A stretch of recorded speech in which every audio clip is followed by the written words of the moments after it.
Amén, amén, Víctor, gracias. Buenos días, familia. Le doy las gracias a Dios porque Él ha permitido que sea yo y la persona como instrumento para exponer su palabra. Entonces, de Marcos, oremos. Querido Dios, en este momento, Señor, me deposito en tus manos y pido la bendición especial y doble de tu espíritu, Señor, para que a través de mí, tu palabra, Señor, sea de bien para mí principalmente, para el crecimiento espiritual mío, Señor, para cada persona, Señor. Si es tu voluntad que escuche este mensaje. Dirígenos, Señor, en el nombre de Jesús. Amén. Yo titulé este capítulo de Marcos 11 como la entrada triunfal. Aquí nos dice, más que una entrada triunfal, Jesús decide enfrentar los líderes judíos, como veremos en un momento. Porque ciertamente Jesús es el Mesías del que hablaron los profetas del Antiguo Testamento. Él es el hijo de David, que habría de sentarse para siempre en el trono de su padre. Pero la mayoría de las personas que estaban allí aclamando a Jesús no tenían ni idea de qué clase de rey era, el que, ni qué tipo de reino el que había venido a implantar en la tierra. De hecho, ni siquiera sus discípulos lo sabían, porque en el relato del Evangelio de Juan nos dice que los discípulos entendieron eso, que eso que sucedió después de la resurrección. Así que ni sus discípulos entendieron lo que estaba sucediendo allí. Como dice Juan 12:16, estas cosas no las entendieron sus discípulos al principio, pero cuando Jesús fue glorificado, entonces se acordaron de que estas cosas estaban escritas acerca de él y de que se las habían hecho. Este es un pasaje significativo y muy sensible que el Señor use para movernos a clamar a Jesús como Rey, pero teniendo en plena conciencia de lo que eso implica. Podemos decir que Jesús es el Señor y no y podemos decir que Jesús es el Señor y no tener a Jesús como Señor. Se puede cantar alabanzas al Rey y no tener a Cristo como Rey. Y quiero que sepamos que Jesús no es solo Rey del sábado, sino de los 7 días a la semana, todos los meses del año, y seguirá siendo Rey por toda la eternidad. El Señor Jesús se está dirigiendo a la ciudad de Jerusalén, desde Jericó, donde ocurrió el evento con el ciego Bartimeo. Marcos 10:46 nos dice, entonces vinieron a Jericó,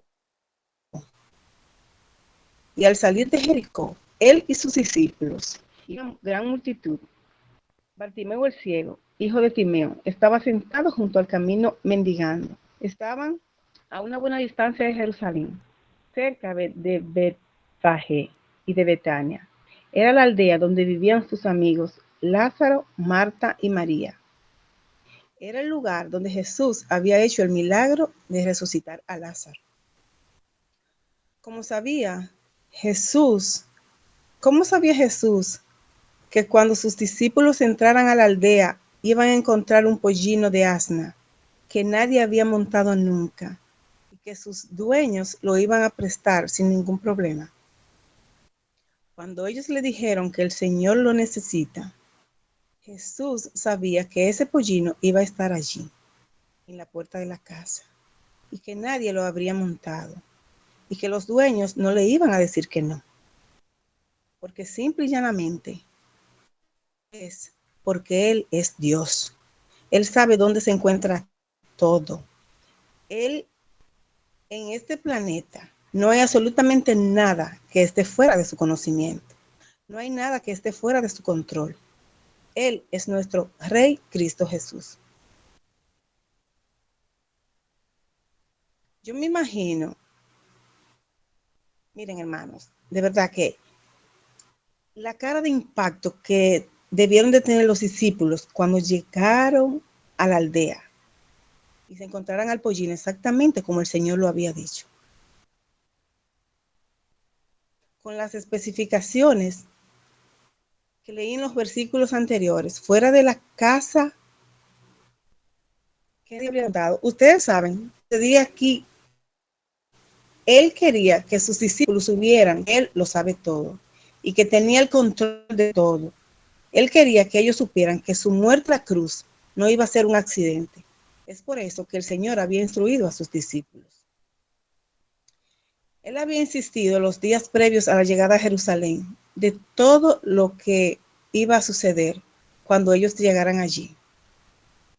Recuerda cómo él le decía, el Hijo del Hombre será entregado en manos de los líderes religiosos, en manos de los gentiles, y sería burlado, golpeado, escupido, y sería clavado en una cruz. Él quería hacerles ver a sus discípulos que Dios lo había planeado todo. El destino de Jesús no estaba en manos de los líderes religiosos de Israel. Ellos fueron responsables de su pecado, pero al mismo tiempo ellos estaban haciendo la voluntad de Dios. Estaban cumpliendo el plan soberano de Dios para la salvación de nosotros los pecadores. En Juan 11, 49, 52 nos dice, del 49 al 52 nos dice, entonces Caifás, uno de ellos, sumo sacerdote aquel año, les dijo, vosotros no sabéis nada, ni pensáis que nos conviene que un hombre muera por el pueblo, y no que toda la nación perezca. Esto no lo digo por sí mismo, no lo dijo por sí mismo, sino que como era el sumo sacerdote aquel año, profetizó que Jesús había de morir por la nación, y no solamente por la nación, sino también para congregar a los hijos de Dios que estaban dispersos. Cristo no fue forzado a morir en la cruz, lo hizo voluntariamente y lo hizo por amor a ti y a mí. Marcos 11, del 3 al 7, nos dice, y si alguien os dijere, ¿por qué hacéis eso? Decid que el Señor lo necesita y que luego lo devolverá. O sea, el pollino. Fueron y hallaron al pollino atado afuera a la puerta, en el recodo del camino, y lo desataron. Y unos de los que estaban allí les dijeron, ¿qué hacéis desatando el pollino? Ellos entonces le dijeron como Jesús había mandado, y los dejaron. Y trajeron al pollino a Jesús, y echaron sobre él sus mantos, y se sentó sobre él.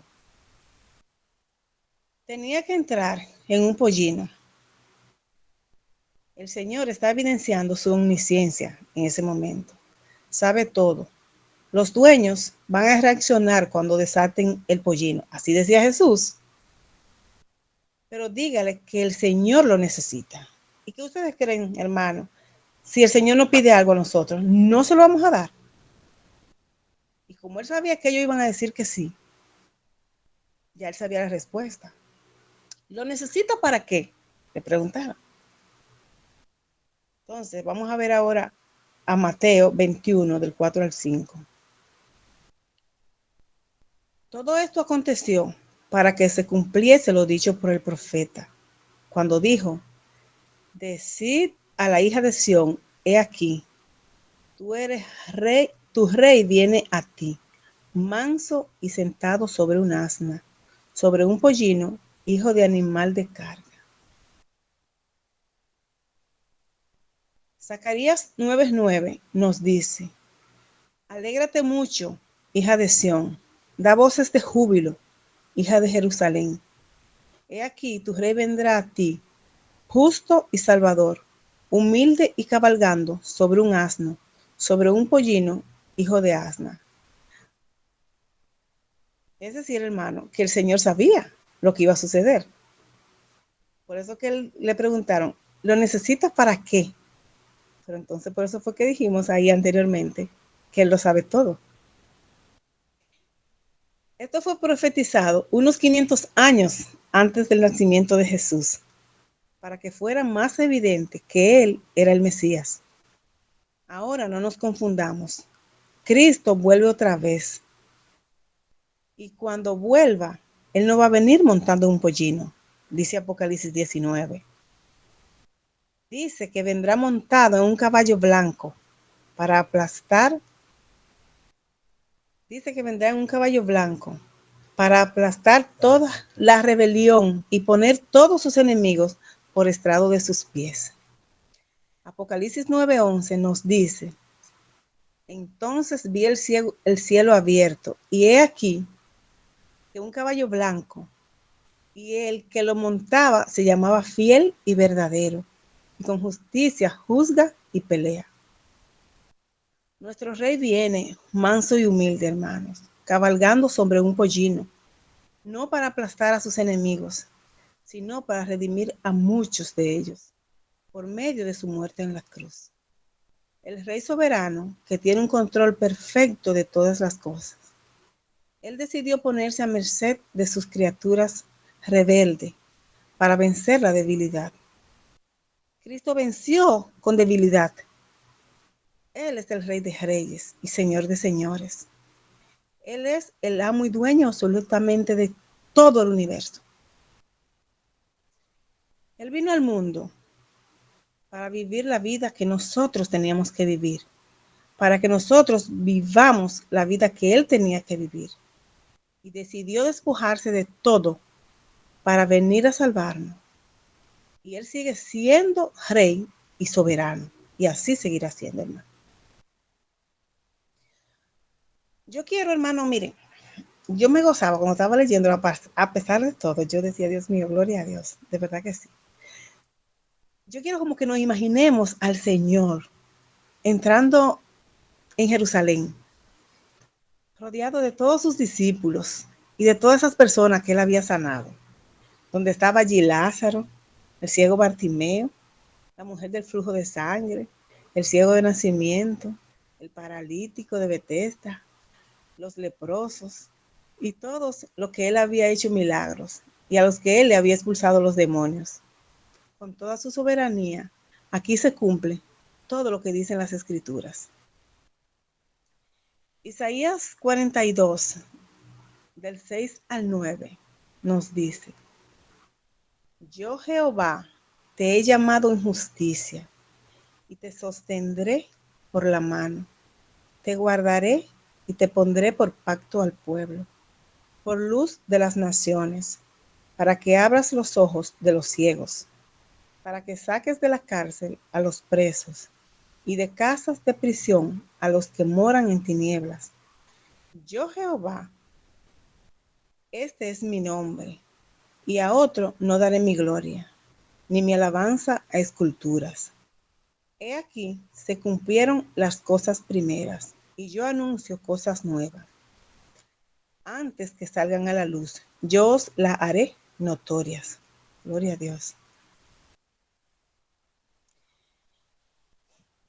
Hermano, como vimos en lo que yo acabo de exponer, ya vimos donde nos dice que el Señor entró a Jerusalén, entrado en un pollino, eh, donde vendrá otra vez y vendrá montado en un caballo blanco. Así será la venida del Hijo del Hombre la segunda vez. Espero que nosotros estemos todos preparados los de este ministerio para poder entrar todos a la Canaán celestial con nuestra familia. Me gusta mucho ahora este pasaje que voy a leer y es donde el Señor nos muestra qué estamos nosotros haciendo en esta vida, en este mundo, si estamos dando frutos o no estamos dando frutos. Donde la parábola de la higuera nos dice, Marcos 11:12, Marcos 11, del 12 al 14. Al día siguiente, cuando salieron de Betania, tuvo hambre. Y viendo de lejos una higuera que tenía hojas, fue a ver si tal vez hallaba en ella algo. Pero cuando llegó a ella, nada halló sino hojas. Eso fue Jesús, señores. Pues no era tiempo de higos. Entonces Jesús dijo a la higuera: nunca jamás coma nadie fruto de ti. Y lo oyeron sus discípulos. Jesucristo sabía. Ustedes saben que yo le dije ahorita que él lo sabe todo, ¿verdad? Entonces, Jesucristo sabía que la higuera no tenía fruto, porque él todo lo sabe. Los discípulos que le acompañaban no lo saben todo. A eso hace una ilusión física de un problema espiritual, apariencia, de una higuera que tenía apariencia de dar frutos, porque tenía hojas. Y lo menciona 2 veces en el texto. Aunque no tuviera tiempo de dar fruto, ella mostraba y aparentaba que tenía frutos, pero no lo tenía. Así, el pueblo de Israel aparentaba lo que no era. Por eso dice que vino a buscar a su viña y no la encontró. Ese simple árbol era un buen símbolo para lo que estaba pasando en la nación judía. Vino Jesús a buscar fruto en su pueblo y no lo encontró. Y sin embargo, lo rechazaron. Los discípulos no presentaron ninguna protesta, ninguna queja, porque ellos también sabían que un árbol que tenía esa apariencia debía tener fruto, aunque no fuera tiempo de dar fruto. Aparentaba que tenía frutos.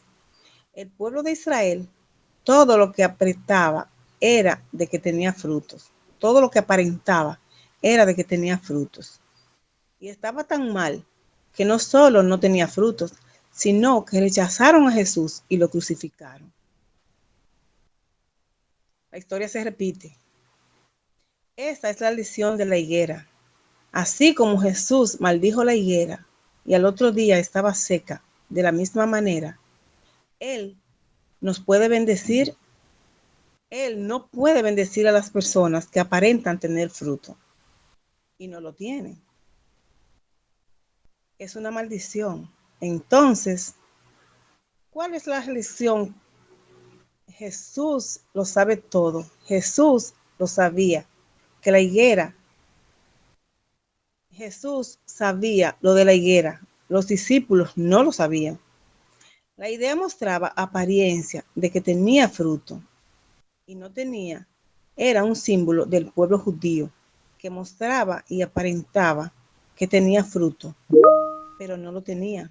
Al final la higuera recibe una maldición y se seca. Al final, los judíos, los que reciben de Jesús, es un rechazo y terminan destruidos. En el año 70, con la invasión romana, todo lo que aparenta, lo que no es, termina destruido. Así ha pasado siempre y pasará. Eres solo un símbolo, un árbol que el Señor Jesús aprovecha y ve como bueno para ilustrar una verdad profunda para nosotros. ¿Cuál es la moraleja, hermanos, en esta parábola de la higuera? Yo quiero que nos preguntemos nosotros mismos si estamos aparentando una vida cristiana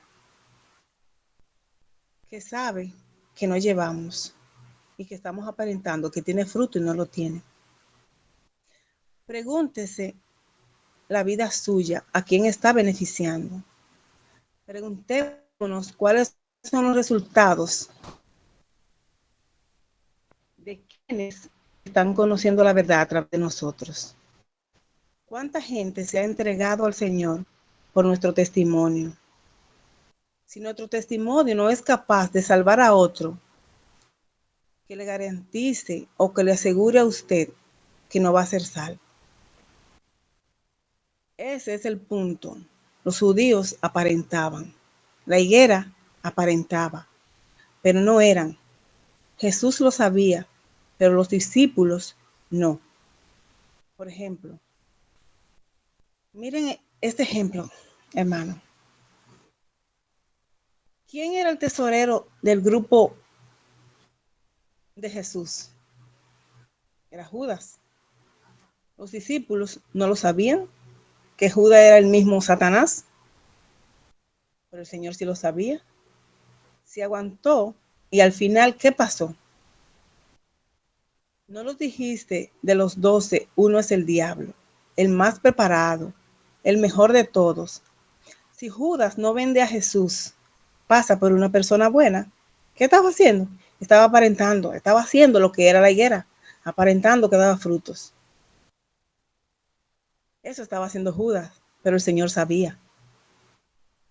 Este es el problema de la apariencia, convivir con el diablo, sin saber que, que es el diablo. Cuando uno sabe, cuando uno convive con alguien y no sabe la forma de vivir de esa persona, lo que piensa esa persona.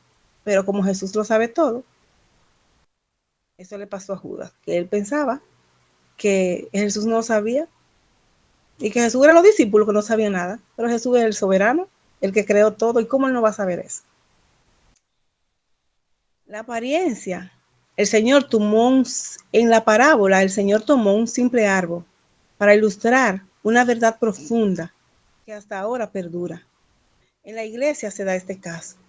¿Cuánta gente aparentando lo que no son? Aún cantantes y líderes. Pero cuando vas a revisar la vida de ellos, y no a revisarla, quizás que uno sin querer se entera, ¿entiendes? En la misma iglesia, te das cuenta de que no tiene fruto esa persona. Entonces, ese es el problema que estamos enfrentando el día de hoy. Y ese es el punto detrás de esta palabra, de esta parábola. Hay un universo de conocimiento. La autoridad es Jesús. Marcos 11, del 28 al 33 nos dice, y le dijeron, ¿con qué autoridad hace estas cosas? ¿Y quién te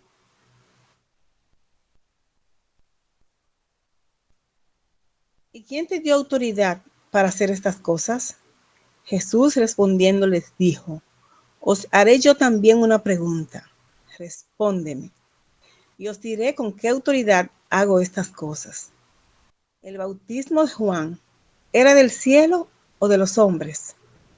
Respondedme. Entonces ellos discutían entre sí, diciendo, si decimos del cielo, dirá, ¿por qué pues no lo creísteis? Y si decimos de los hombres, pero temían al pueblo, pues todos tenían a Juan como un verdadero profeta. Así que respondiendo dijeron a Jesús, no sabemos. Entonces respondiendo Jesús les dijo, tampoco yo os digo con qué autoridad hago estas cosas. La pregunta de Jesús era para quitárselo de encima.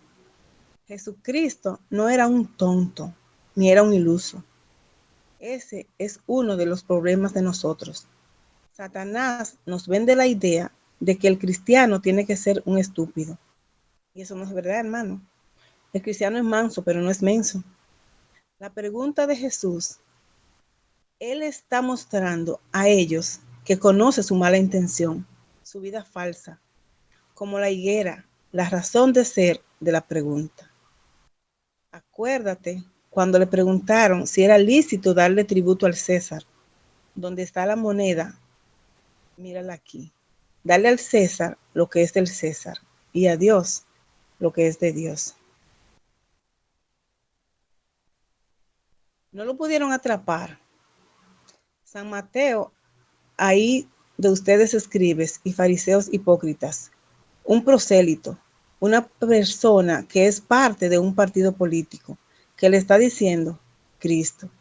Ustedes están haciendo proselitismo o están buscando alma para el cielo. Ustedes están buscando seguidores. Este es el punto. Por eso es que esa es una lucha. Es que la carne no se sujeta a la ley de Dios, ni tampoco puede. Vive una vida de consagración a Dios. La Biblia le pasa por arriba, no la puede entender porque las cosas espirituales se disciernen espiritualmente. Y esa es la grandeza de la Biblia. La Biblia sola se explica y te da un ejemplo y otro y otro y otro ejemplo. Así es detrás de la parábola de la higuera. Hay un universo. En el cielo, como se llevó Satanás la tercera parte de los ángeles, un querubín estaba en la presencia de Dios y todo lo que apretaba era, todo lo que aparentaba era que estaba bien porque estaba en la presencia de Dios. Que se descubrió un mentiroso, padre de mentira. Ay, que engañó a una cantidad de ángeles porque aparentaba lo que no era. Hoy está pasando lo mismo. Hermano, yo le doy gracias a Dios porque ha permitido que con este capítulo de Marcos 11, a mí me enseñara muchas cosas. Me tocó y me dijo que si yo estoy haciendo mi labor aquí, a través de Jesús en esta tierra, que si yo estoy dando, me cuestioné a mí misma, donde yo dije, y en el ministerio, ¿qué yo he estado dando en el ministerio?